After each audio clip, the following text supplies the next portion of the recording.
آج ہم رسول اللہ صلی اللہ تعالیٰ علیہ وسلم کا وہ عظیم الشان خطبہ جو آپ صلی اللہ تعالیٰ علیہ وسلم نے استقبال رمضان کے لیے صحابہ اکرام کو ارشاد فرمایا اور قیامت تک تمام مومنین کے لیے دستور کی صورت میں پیش فرما دیا۔ پیارے دوستو، آج کے اس ویڈیو میں ہم اس خطبے کے بارے میں سنائیں گے، لہذا آپ دوستوں سے گزارش ہے کہ ہماری اس ویڈیو کو آخر تک ضرور دیکھیے گا۔ بخاری و مسلم اور دیگر کتب حدیث میں حضرت سلمان فارسی رضی اللہ تعالیٰ عنہ سے روایت ہے کہ رسول اللہ صلی اللہ تعالیٰ علیہ وسلم نے رمضان شریف کی آمد سے پہلے اس کے استقبال کے لیے خطبہ دیا۔ اس میں آپ صلی اللہ تعالیٰ علیہ وسلم نے فرمایا، لوگو تم پر مبارک مہینہ سایہ فگن ہے، اس میں اللہ تبارک و تعالیٰ نے تم پر روزے فرض کیے ہیں، یہ صبر اور ہمدردی کا مہینہ ہے، تم اس میں روزے بھی رکھو اور روزے داروں کو افطار بھی کراؤ، اس کا بھی تم کو اجر ملے گا۔ اس مہینے میں مومن کے رزق میں برکت دی جاتی ہے۔ یہ ایک طویل خطبہ ہے، اس مہینے کی شان اور اس میں کیا کرنا ہے، ہر چیز آپ صلی اللہ تعالیٰ علیہ وسلم نے اس خطبے میں بیان فرما دیا ہے۔ چنانچہ دنیا اپنے سر کی آنکھوں سے ہر سال دیکھتی ہے، مسلمان رمضان شریف کے مہینے میں سب سے زیادہ خرچ کرنے کے باوجود زیادہ سے زیادہ دولت بھی کما لیتے ہیں۔ اکثر غریب تو سال بھر کا روزینہ فراہم کر لیتے ہیں۔ حدیث شریف میں ہے کہ اس مہینے میں دوزخ کے دروازے بند کر دیے جاتے ہیں اور جنت کے دروازے کھول دیے جاتے ہیں، سرکش شیاطین کو زنجیروں میں جکڑ دیا جاتا ہے۔ یہی وجہ ہے کہ اس مہینے میں شیطانی شرارتیں کم ہو جاتی ہیں۔ اگر کہیں شیطانی شرارتیں نظر آتی ہے تو یہ انسان کے ساتھ رہنے والا قرین شیطان کی یا کچھ غیر سرکش چھوڑے ہوئے شیاطین کی شرارتیں ہوتی ہیں۔ اس ماہ میں اللہ تبارک و تعالیٰ کے لیے روزہ رکھ کر انسان دن بھر کھانے پینے اور مباشرت سے رکا رہتا ہے تو نفس کمزور ہو جاتا ہے، اور تراویح اور قیام اللیل کی سنت کا حکم اور اذکار و تلاوت کی کثرت کا حکم بھی آیا ہے، جس سے قلب کو قوت ملتی ہے، روح کو بڑھوتری حاصل ہوتی ہے اور روزے دار کو مشاہدہ حق ذوالجلال کی قوت ملتی ہے۔ قرب خداوندی اور مشاہدہ حق سے بڑھ کر کوئی نعمت نہیں ہے، اسی لیے حدیث شریف میں ہے کہ روزے کی جزا میں بن جاتا ہوں۔ روزے دار کے لیے دو خوشیاں ہیں، ایک تو روزہ، افطار کے وقت اس میں دیدار الہی کی صلاحیت آ گئی اور آخرت میں دیدار الہی سے سرفرازی ہوگی۔ اسی لیے جب یہ ماہ مبارک آتا ہے تو رحمت کی ہوائیں چلتی ہے، رحمت کے بادل برستے ہیں، انسانوں کے دلوں میں محبت اور نرمی پیدا ہو جاتی ہے، سنگ دل نرم ہو جاتے ہیں، تلاوت قرآن پاک اور ذکر کی کثرت ہوتی ہے، دل خوف خدا سے لرزتے ہیں اور رحمت کی امید لے کر خدا کی جناب میں رجوع ہوتے ہیں۔ یہ مہینہ آتا ہے تو دل باخدا ہو جاتے ہیں، انقلاب آ جاتا ہے، نوافل کا ثواب فرض کے برابر اور فرض کا ثواب 70 درجے بڑھ جاتا ہے۔ ہر مسلمان مرد اور عورت کو 20 رکعت تراویح کا اہتمام اور قیام اللیل و تہجد کی عادت ڈالنا چاہیے۔ اس مہینے میں بیت العزت میں قرآن مجید کا نزول ہوا اور دنیا میں اس کے نزول کا آغاز ہوا۔ اس مہینے میں رسول پاک صلی اللہ تعالیٰ علیہ وسلم سب سے زیادہ سخاوت اور اللہ کے راستے میں سب سے زیادہ خرچ کرتے تھے۔ اس مہینے میں اللہ تعالیٰ کو بہت پسند ہے کہ اس کے بندے دن میں روزہ رکھے اور راتیں عبادت الہی اور توبہ و انابت میں گزاریں، ذکر و استغفار اور تلاوت قرآن کی کثرت رکھیں۔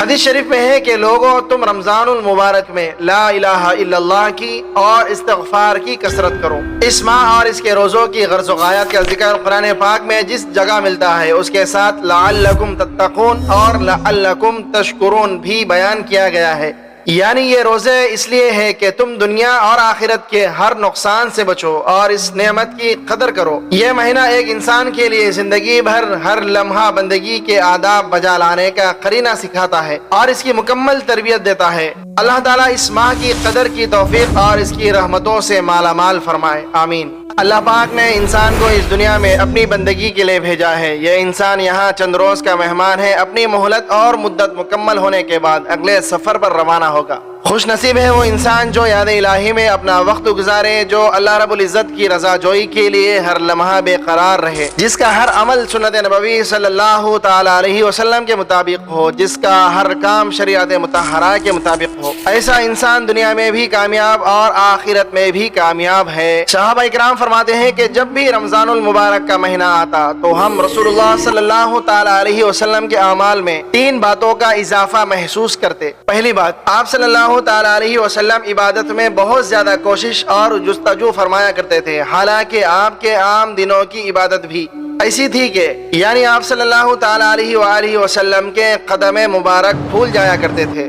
تاہم رمضان المبارک میں آپ صلی اللہ تعالی علیہ وسلم کی یہ عبادت پہلے سے بھی زیادہ ہو جایا کرتی تھی۔ دوسری بات، آپ صلی اللہ تعالی علیہ وآلہ وسلم اللہ رب العزت کے راستے میں خوب خرچ فرماتے تھے، اپنے ہاتھوں کو بہت کھول دیتے تھے، یعنی بہت کھلے دل کے ساتھ صدقہ و خیرات فرمایا کرتے تھے۔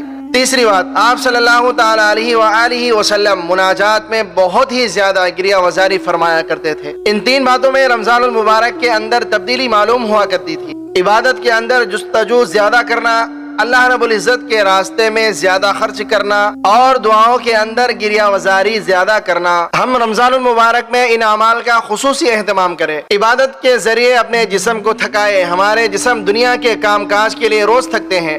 زندگی میں کوئی ایسا وقت بھی آئے کہ یہ اللہ رب العزت کی عبادت کے لیے تھک جایا کریں۔ کوئی ایسا وقت آئے کہ ہماری آنکھیں نیند کو ترس جائیں اور ہم اپنے آپ کو سمجھائیں کہ اگر تم اللہ کی رضا کے لیے جاگو گے تو قیامت کے دن اللہ پاک کا دیدار نصیب ہوگا۔ یہ آنکھیں آج جاگیں گی تو کل قبر کے اندر میٹھی نیند سوئیں گی۔ موت کے بعد ہے بیدار دلوں کو آرام، نیند بھر کر وہی سویا جو کہ جاگا ہوگا۔ تو یہ جاگنے کا مہینہ آ رہا ہے، ہم اپنے آرام میں کمی پیدا کر لیں۔ یوں سمجھے کہ یہ مشقت اٹھانے کا مہینہ ہے۔ دیکھا گیا ہے کہ جو لوگ تجارت کرتے ہیں ان کے کاروباری سیزن آیا کرتے ہیں۔ جس شخص کا سیزن آ جائے وہ اپنی محنت بہت زیادہ کر دیتا ہے، وہ اپنی دیگر مصروفیات کو ترک کر دیتا ہے، وہ دوسروں سے معذرت کر لیتا ہے کہ میرا سیزن ہے اس لیے میں زیادہ وقت فارغ نہیں کر سکتا، بلکہ وہ انسان اپنے کھانے پینے کی پرواہ نہیں کرتا، رات کو اسے سونے کی فکر نہیں ہوتی، اس کو ہر وقت یہ غم ہوتا ہے کہ میں کس طرح اس سیزن کو کما لوں، سیزن سے جتنا نفع اٹھا سکتا ہوں میں اٹھا لوں تاکہ مجھے زیادہ فائدہ ہو۔ وہ سوچتا ہے کہ یہ تھوڑے دن کی مشقت ہے، اس کے بعد پھر آرام کر لیں گے۔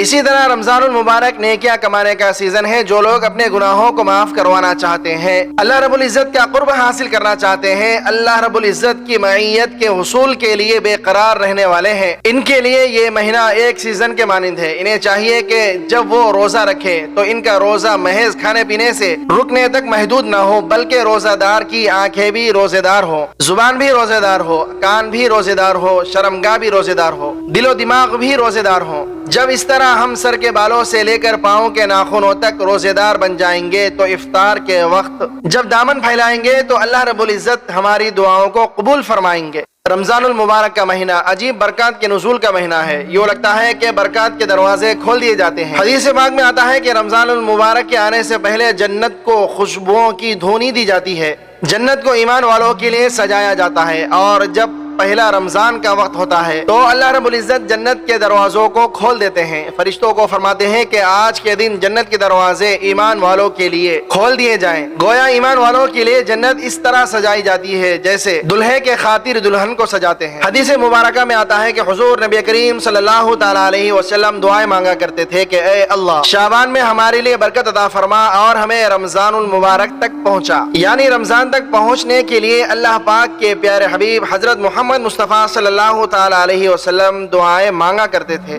اس مہینے کی برکات اتنی زیادہ ہے کہ جب کوئی آدمی روزہ رکھتا ہے تو اس روزے دار کی بخشش کے لیے ہواؤں میں پرندے، بلوں میں چیونٹیاں اور پانی میں مچھلیاں دعائیں کیا کرتی ہیں، اور جب روزے دار آدمی دعائیں کرتا ہے تو اللہ کے فرشتے اس کی دعاؤں پر لبیک اور آمین کہتے ہیں۔ اتنا بابرکت مہینہ ہے کہ اس کے ایک ایک لمحے کی برکت پانے والے ولی بنتے ہیں اور ابدال بنا کرتے ہیں۔ اگر ہم ان برکات سے فائدہ اٹھا سکے تو ہمیں بھی اللہ پاک کی معرفت نصیب ہو جائے۔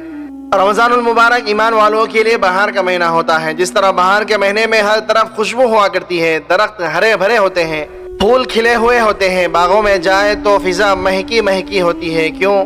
ہر بندہ کہے گا جی بہار کا مہینہ ہے، ہر طرف سبزہ دکھائی دے گا، ہر طرف خوشبوئیں ہوں گی، فضا خوشبوؤں سے بھری ہوئی اور لدی ہوئی ہوگی، اس لیے کہ وہ بہار کا مہینہ ہوتا ہے۔ اسی طرح رمضان المبارک اللہ رب العزت کی رحمت کا مہینہ ہے۔ اس کی صبح میں رحمت، اس کی شام میں رحمت، اس کے تہجد کے اوقات میں رحمت۔ جو انسان اپنے گناہوں کو بخشوانا چاہے اور اللہ رب العزت کو راضی کرنا چاہے، اس کے لیے یہ سنہری موقع ہے، شاید گولڈن چانس یا سنہری موقع کا لفظ اسی مقصد کے لیے بنایا گیا ہو، کیونکہ یہ لفظ اس موقع پر بالکل فٹ آتا ہے۔ اللہ تبارک و تعالیٰ سے دعا ہے کہ اللہ تبارک و تعالیٰ ہمیں نیک اعمال کرنے کی توفیق عطا فرمائے۔ اور اللہ تبارک و تعالی ہمیں ایمان کے ساتھ اس دنیا سے اٹھائے اور جنت کے اندر اپنے پیارے حبیب حضرت محمد مصطفیٰ صلی اللہ تعالی علیہ وآلہ وسلم کا پڑوس نصیب فرمائے، آمین۔ ویڈیو کے آخر میں ایک بار درود شریف پڑھنا مت بھولیے گا۔ امید ہے کہ آج کی یہ ویڈیو آپ کو کافی معلوماتی لگی ہوگی اور اس سے بہت کچھ جاننے کو ملا ہوگا۔ اگر ویڈیو اچھی لگے تو لائک کر کے ہمارے چینل کو سبسکرائب کر دیں اور کمنٹ باکس میں کمنٹ کر کے اپنی آراء سے بھی آگاہ کیجیے۔